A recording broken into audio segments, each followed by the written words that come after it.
My name is Robert Kennedy, the Vice President for Inclusive Excellence, and on behalf of the Office of Equity Inclusion and our 11th President, Dr. Morrison Shetler, who sends her regards, I want to thank you all for coming out to our annual MLK Unity Walk. Okay, this is great because I've been here 3 years, and both years that we've had it since I've been here, it's either rained or snowed, dark, and we were in masks, so it's great to see your faces.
Take my people with me. Together we are going to a brand new home. Far across the river, can you hear freedom calling? Calling me to answer. Gonna keep on keeping on. So let us stand in this convention, knowing that on some positions, cowardice asks the question, is it safe?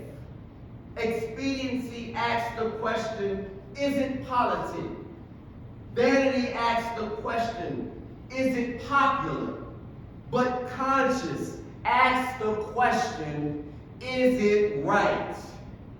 And on some positions, it is necessary for the moral individual to take a stand that is neither safe, nor politic, nor popular, but he must do it because it is right. And we say to our nation tonight, we say to our government, we even say to our FBI, we will not be harassed, we will not make a butchery of our conscience, we will not be intimidated, and we will be heard. Thank you.